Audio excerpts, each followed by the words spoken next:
Durand কাপের প্রথম ম্যাচের ডার্বিতে মোহনবাগান ভার্সেস ইস্ট বেঙ্গলে সেখানে কিন্তু মোহনবাগান ১-০ গোলে জয়ী হলো। এবং অনেস্টলি কথা বলতে এইটাতে কিন্তু আমি অনেকটা বেশি মানে অপ্রত্যাশিত ঘটনা ছিল, অপ্রত্যাশিত রেজাল্ট ছিল।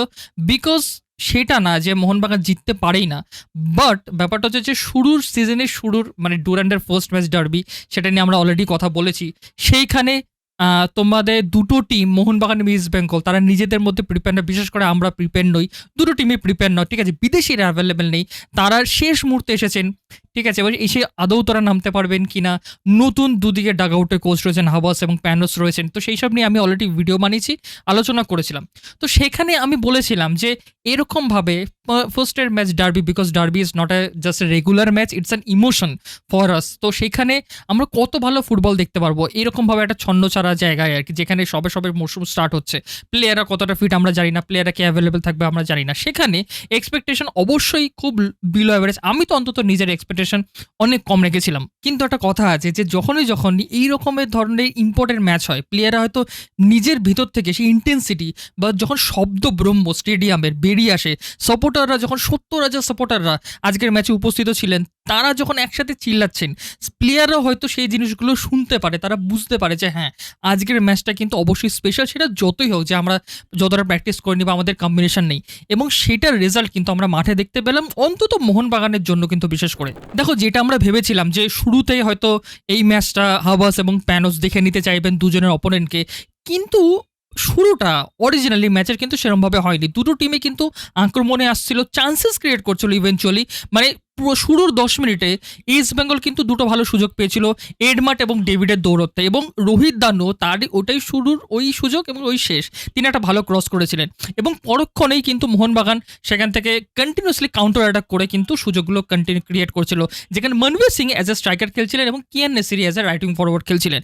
তো আমার বক্তব্য হচ্ছে যে আজকের ম্যাচের শুরুর দিকটা, মানে শুরুর ১০-১৫ মিনিটেই আমাদের যেই ভাবনাটাকে সেটাকে ধূলিসাৎ করে দিয়ে কিন্তু একটা ভালো ম্যাচ আমরা কিন্তু অবশ্যই কিন্তু মানে কি বলবো উইটনেস করেছি, টু বি অনেস্ট। প্রথমার্ধ ফুটবলটা কিন্তু পুরোপুরি মোহনবাগান খেলেছে, যদিও শুরুর ৫-৬ মিনিট ইস্ট বেঙ্গল একটুখানি বল রেখেছিল, তারা আক্রমণে এসেছে যেরকমই বললাম, বাট তারপর থেকে কিন্তু মোহনবাগান নিজেদের মধ্যে কম্বিনেশন প্লে, নিজেদের মধ্যে 1-2, বিশেষ করে আপুইয়া থাপা, ঠিক আছে, দুটো উইং যেখানে লিস্টান কোলাসো, মনবীর সিং, কিয়ান নাসেরি, তারপরে শুভাশিস বোসের এদিক ওদিক ২-৩টে ছোট ছোট এরার হয়েছিল। তা বাদে কিন্তু টেকচাম অভিষেক সিং ইজ দ্য হাইলাইট। মানে তিনি প্রতিটা ম্যাচে কিন্তু নিজের সেরাটা উপহার দেন, আগের আইএসএলে কিন্তু আমরা দেখেছি। তো প্রতিটা প্লেয়ার কিন্তু প্রথমার্ধে মোহনবাগানে দুর্ধর্ষ খেলেছিল, ঠিক আছে। আমি বলবো না খুব হাই লেভেলের ফুটবল হয়েছে, যেটা হয়তো আমরা পরবর্তীকালে দেখতে পারবো, বাট আমার এক্সপেকটেশনের যেই বারটা ছিল বেয়ার মিনিমাম, তার থেকে কিন্তু অনেক উপরে গিয়ে মোহনবাগান কিন্তু প্রথমার্ধের খেলাটা কিন্তু শেষ করেছে। তবুও এত ভালো ফুটবল খেলে কি লাভের লাভ হলো? মানে একটা কথা আছে না যে তুমি ভালো ফুটবল খেললেই তো শুধু হবে না, তোমাকে গোল করতে হবে। সেখানে কিন্তু মোহনবাগানের প্রবলেম জায়গাটা ছিল। ইভেনচুয়ালি আমি সেটাই মেনশন করেছিলাম যে আমাদের যেহেতু একজন প্রলিফিক স্ট্রাইকার নেই, যেখানে আজকে আমাদেরকে মনবীর সিংকে খেলাতে হচ্ছিল, আমরা কিন্তু গোল করতে স্ট্রাগল করব। অন্যদিকে ইস্ট বেঙ্গলের এতগুলো অপশন থাকাকালীনও ডেভিড, ঠিক আছে, এডমার্ট অ্যাজ এ নাম্বার 10 খেলছিলেন পিছন থেকে, তারপর হচ্ছে যে রোহিত দানু ছিলেন, ঠিক আছে, ওদিকে বিপিন সিং খেলেছিলেন আজকে দুর্ধর্ষ।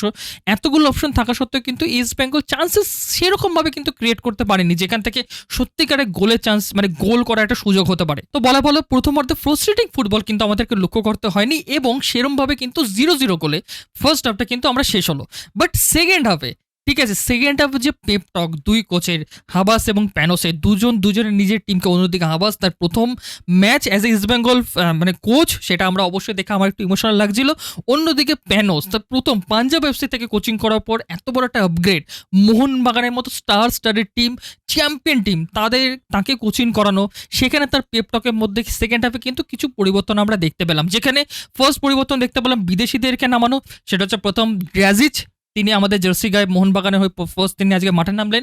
অন্যদিকে রামিরেস, তাকেও কিন্তু আমরা দেখতে পেলাম, সাথে বসিম বাসি, তিনি তো অলরেডি চেনা প্লেয়ার মোহনবাগানের জন্য, বাট রামিরেস ইস্ট বেঙ্গলে এবং বসিম এবং তোমার হচ্ছে ড্রেজন রাজিজ বা যাকে ডিজে বলি আমরা, তিনি কিন্তু মোহনবাগানের আসলেন, এবং তাকে তাদের আসার পর আমি বলবো ডিজের থেকেও, মানে ড্রাজিজের থেকেও কিন্তু রামিরেসের পারফরমেন্স আজকে ইস্ট বেঙ্গলে দুর্দর্শ ছিল।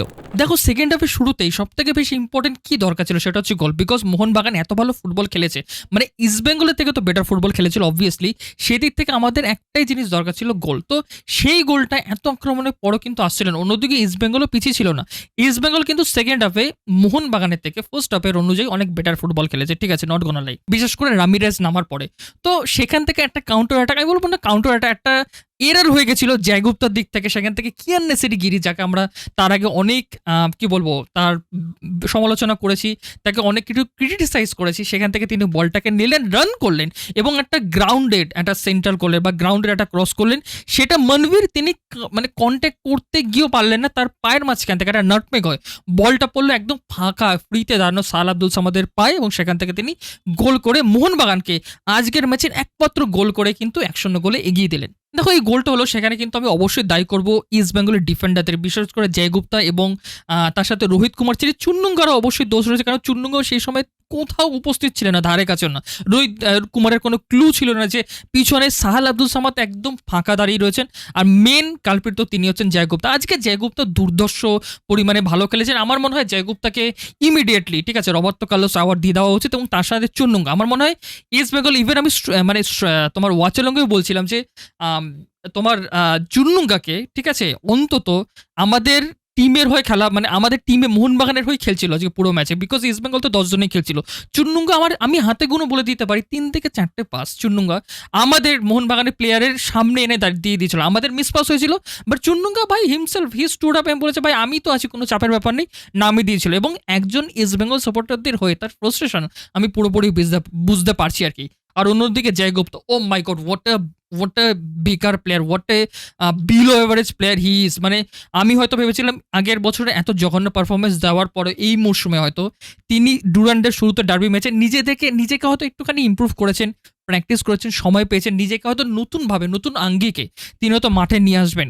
বাট ভাই আমাকে ভুল প্রমাণ করে দিয়ে তিনি প্রমাণ করলেন। জয়গুপ্তা তো আছেন জয়গুপ্তাতেই, এবং তিনি হয়তো কিছু কিছু সেকশনে কিয়ান নাসিরকে একটু ফিজিক্যালি বিট করার চেষ্টা করলেও পরবর্তীকালে তো তিনি কিছুভাবে কিয়ান নাসিরকে আটকে রাখতে পারলেন, এবং সেখান থেকে কিন্তু ওই গোলটা চলে এলো ফর মোহনবাগান। দেখো আজকে খেলার যদি আমি সামারি করতে যাই, এখানে কিন্তু টেকনিক্যাল বা স্ট্র্যাটেজিক্যাল কোনো ডিপ্লোমেসি আমি করবো না, কোনো রকম এক্সপ্লেনেশন আমি কিন্তু করবো না। আমি জাস্ট একটাই কথা বলতে চাই, হয়তো হাবাসে কিছু প্ল্যানিং ছিল, প্যানোসেরও অনেক প্ল্যানিং ছিল, বাট প্লেয়াররা কিন্তু সেইগুলোকে মাঠে সেরমভাবে না কি বলবো এক্সিকিউট করতে পারেনি, বিকজ অ্যাজ ইউজুয়াল আমি বলেছিলাম this is the first match, অনেক রকম কম্বিনেশন এরার মিসম্যাচ প্রচুর হয়েছে আজকে মাঠের মধ্যে। শুভাশিস বোসের অনেক রকম ইন্ডিভিজুয়াল এরারও কিন্তু আমরা দেখতে পেয়েছি, ঠিক আছে। এবং অবশ্যই আমাদের মানে ওদের জয়গুপ্তা যদি হয়, আমাদের শুভাশিস বসে এরার করেছে, দীপক টাংরিকে পরে নামানো হয়েছিল, আই ডোন্ট নো ওয়াই, ঠিক আছে, আমাদের কাছে হয়তো কোনো অপশন ছিল না, তিনিও অনেক এরার করেছেন। বাট আমাদের যে একজন প্লেয়ার রয়েছে, ঠিক আছে, গোলে বিশাল কেত, ঠিক আছে, he is the man of the match for me. তিনি মানে আমি শুধু বুঝে পাই না যে আমি যেরকম বলেছিলাম না আগের মরশুমে প্রস্তুকান গিলের জন্য আলাদা করে একটা ওয়াল তৈরি মানে স্ট্যাচু তৈরি করা উচিত, আমার মনে হয় বিশাল কেতরের জন্য কিন্তু তিনি মানে তার জন্য একটা স্ট্যাচু তৈরি করা উচিত, বিকজ তিনি যে কন্টিনিউস প্রতিটা ম্যাচে এত দুর্দর্শ, মানে আমি তাকে খারাপ পারফর্ম করতে আমার মনে পড়ছে না কবে আমি দেখেছি। এবং তিনি যেরকমভাবে বসিম রশিদের ওই ইম্পর্টেন্ট গোলটা, ঠিক আছে, রামিরেজের ক্রস থেকে সেভ করলেন, দ্যাট ইজ ট্রিমেন্ডাস। এবং তার আগেও কিন্তু ঝাঁপিয়ে পড়ে তিনি অনেক বিপদ থেকে কিন্তু মোহনবাগানকে রক্ষা করেছে। তো আমার কাছে তিনি হচ্ছেন ম্যান অফ দ্য ম্যাচ। এবং লাস্টলি দুজনের কথা যেটা বলতে হবে সেটা হচ্ছে যে মেহতাব এবং রাহুল বেকের performance as a central back. Bro honestly বলছি, আমি আমার কথা ফেরত নিয়ে নিচ্ছি, সরি রাহুল বেকে। আমি অলরেডি বলেছিলাম যে রাহুল বেকে আমার জন্য একটা below average signing for this season, ঠিক আছে, কারণ তার বয়স এতটা বেশি, তিনি অনেকটা ফাম্বল করেন ইন্ডিয়ান টিমের পারফরমেন্সেও তিনি অনেক ফাম্বল করেছেন। But oh my God what a performance চ্যাট আজকে তিনি, মানে বিশেষ করে তার সাথে মেহতাবের যে কম্বিনেশন, আমার মনে হচ্ছে মুম্বাই সিটি দুজনের পারফরমেন্সকে আমরা দেখতে পাচ্ছি। রাহুল বেকে নিজে একটা তো ডেভিডের শট ছিল, তিনি জাস্ট নিজের শরীরকে ছুঁড়ে ফেলে দিই ফার্স্ট হাফের, সেই বলটাকে তিনি সেভ করেছিলেন। এবং তার পরবর্তীকালে কিছু কিছু ইনস্ট্যান্সে তিনি যেরমভাবে ডিফেন্ড করেছেন, oh my god that was brilliant by commendable performance from Rahul Bheke. মানে তিনি আমার আজকে মন জয় করে নিয়েছেন। যতটা আমি কি বলবো সমালোচনার ঝড় বয়ে দিয়েছিলাম তাকে ঘিরে আর কি, যতটা আমি খুশি নই বলেছিলাম, ভাই আমি দেখে তো আমি একদমই হ্যাপি।